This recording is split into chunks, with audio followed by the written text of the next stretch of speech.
धेमाजि जिल्लानि सिङाव थानाय सिलाफोथार दख'रानि माजरबारि राजफोथाराव सुबुंफोरनि होंगो दोंगो।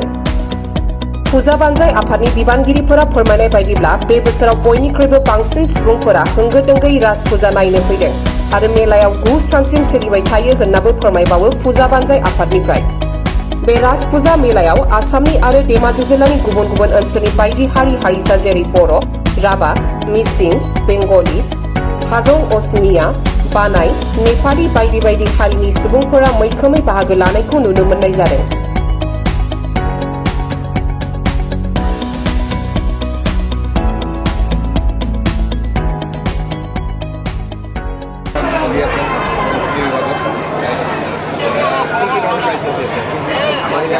কাৰ্যসূচী প্ৰথমে আমি ভাগৱত পাঠ কৰিছিলোঁ, দুদিনীয়া কাৰ্যসূচী হৈছিলে আমাৰ।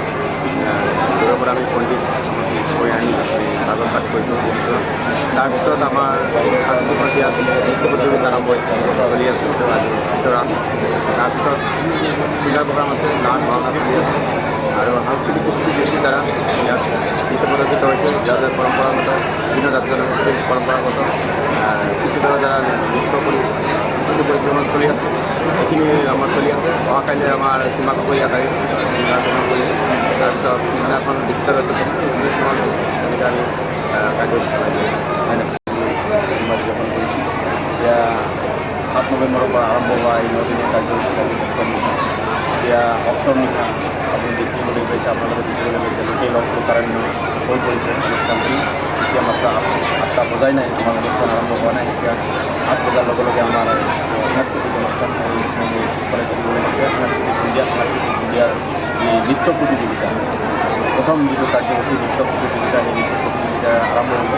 নৃত্য প্ৰতিযোগিতাৰ শেষত এইখন মঞ্চতে আমাৰ মঞ্চস্থ কৰা হ'ব ৰাৱণ বধ নাটকখন, যিটো আমাৰ আজি বিশেষ কাৰণত যিটো শিল্পীৰ দ্বাৰা অনুষ্ঠিত আমাৰ সংগীতানুষ্ঠান, এই অনুষ্ঠানটো বাতিল কৰা হৈছে।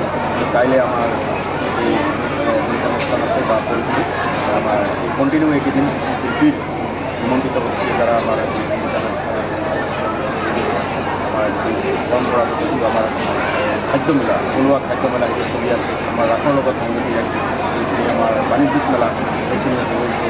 তাৰপিছত আমাৰ বিহাৰৰ পৰা অহা আনন্দ মেলাও এটা যিখিনি চলি আছে। গতিকে এটা লোকে লোকাৰণ্য এটা পৰিৱেশ। আৰু এতিয়া মই উজনি অসমৰ একমাত্ৰ এইটো ৰাস, এই মৃন্ময়মতী ৰাস। আৰু এই যিটো ভক্তৰ যি সমাগম, ৰাইজৰ যি সঁহাৰি, এই সঁহাৰিয়ে এই মাজৰবাৰী এই ৰাস উৎসৱখিনি দ্বিতীয় বৃন্দাবনত পৰিণত কৰিছে। গতিকে অসমবাসীলৈ মই এটা আহ্বান জনাম, এই ৰাসটো সকলোৱে আহি এবাৰ উপভোগ কৰক। সকলোৱে আহি সকলো ভক্তপ্ৰাণ ৰাইজে আহি যেনেকৈ অভিধূলা দিছে, যিসকল ব্যক্তিয়ে এতিয়াও অহা নাই আৰু মাজৰবাৰী ৰাসলৈ আজিলৈকে আহি পোৱা নাই, তেওঁলোকে আহক, অনুভৱ কৰক যে মাজৰবাৰীত বা এই উজনি অসমত যে এনেকুৱা এটা পানী ধোৱা বিধ্বস্ত অঞ্চলত, ইয়াৰ পৰা ব্ৰহ্মপুত্ৰ নদী মাত্ৰ 1.5 কিলোমিটাৰ, এনেকুৱা প্ৰাকৃতিকভাৱে জুৰুলা বিধ্বস্ত অঞ্চলতো যে এনেকুৱা এটা এই লোকে লোকাৰণ্য এই নিশাত লোকে লোকাৰণ্য হৈ পৰে, ক'ৰ পৰা মানুহ আহে আমি নিজেই ভাবিব নোৱাৰোঁ। আমাৰ যেনেকৈ এটা সাধাৰণ তেনেকৈ এটা নগণ্য প্ৰাণী, কিন্তু আমি যে ইমান ডাঙৰ এটা অনুষ্ঠান পাতিব পাৰোঁ বা তেনেকুৱা আমি কল্পনাও কৰিব নোৱাৰোঁ। গতিকে আমি নিশ্চয় ভাবোঁ ভগৱান শ্ৰীকৃষ্ণৰ নিশ্চয় দয়া আছে, তেখেতৰ দয়া আমাৰ ওপৰত বৰষিছে, যাৰ কাৰণে এই ভগৱানৰ শ্ৰীকৃষ্ণৰ লীলা চাবলৈ এই মানুহবোৰ আহি ইয়াত লোকে লোকাৰণ্যত